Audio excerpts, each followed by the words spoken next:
The 2024 Toyota Grand Highlander is bigger and roomier than the regular Highlander, but it has more to offer than that. The Grand Highlander has 3 powertrain options, including a 362 horsepower hybrid setup from the Toyota Crown quasi-sedan. To improve interior packaging and ride comfort versus the regular version, the Grand Highlander features a redesigned rear suspension. Toyota will have to forgive folks who think the newly introduced Grand Highlander is simply an XL version of the regular Highlander. The new entry goes beyond just being bigger, but size-based assumptions are bound to happen when an adjective like grand is plopped into a popular nameplate, and the Highlander has proved pretty popular. Making the Highlander more popular. Over the past 2 years, Toyota has sold nearly 487,000 Highlanders, making the 3-row midsizer its second best-selling SUV in the US, behind only the compact RAV4. However, the brand believes there's more meat on the bone, so it's introducing the 2024 Toyota Grand Highlander to satiate customers who crave a big interior without an overly bulky body. Basically, Toyota expects the Grand Highlander to fill the space between the full-size Sequoia and the regular Highlander. Dimensionally, it does just that.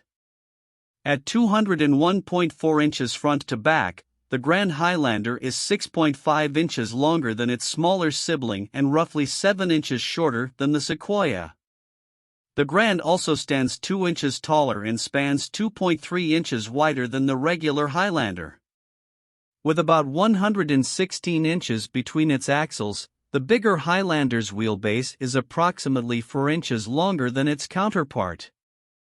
With either 7 or 8 people on board, the Grand Highlander boasts 21 cubic feet of cargo volume behind its third row, 5 more than the smaller version.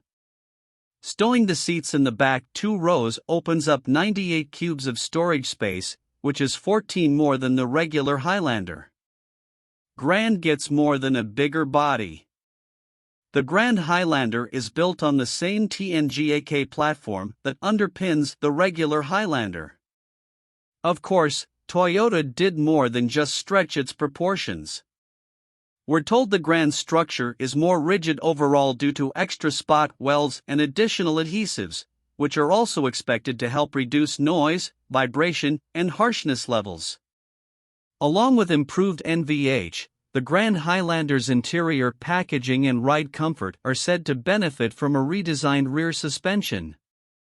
Toyota says structural changes to the multi-link setup on the bigger Highlander were designed to maximize the space in the third row and cargo area as well as make the ride more comfortable. Arguably the biggest difference between the two Highlanders is the Grand's exclusive hybrid powertrain, dubbed Hybrid Max, that's cribbed from Toyota's quasi-sedan, the high-riding Crown.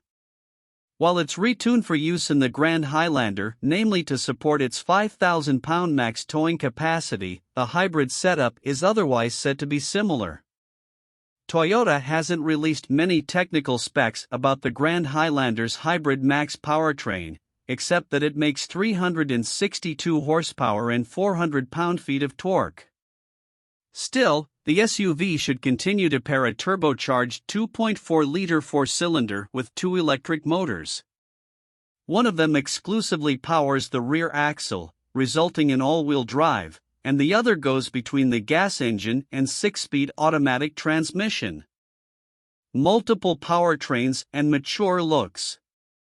As with the regular Highlander, the Grand is available with a gas-only Turbo 4 and a less powerful hybrid option, giving customers a total of 3 choices.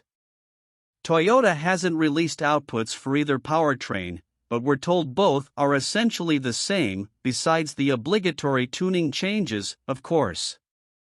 In the smaller Highlander, that means a 265 horsepower turbocharged 2.4-liter 4-pot with an 8-speed automatic and a 2.5-liter 4-cylinder with a CVT and 2 electric motors that combine for 243 horsepower. Toyota estimates the latter will earn up to 34 miles per gallon combined. Both powertrains are available with front or all-wheel drive on the Grand.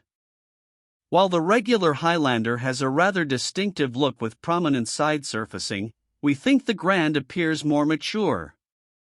It has a boxier profile that's spearheaded by an assertive mug, and people say BMW's grilles are oversized. The rest of the design is requisite of most modern SUVs: a high beltline, lower body cladding, and available 20-inch wheels. Inside, the Grand Highlander Platinum we saw firsthand gave off Lexus vibes with its attractive materials and soft-touch surfaces. While only the top-of-the-line trim has a digital rearview mirror and a head-up display, it shares a 12.3-inch digital gauge cluster with the rung below Limited.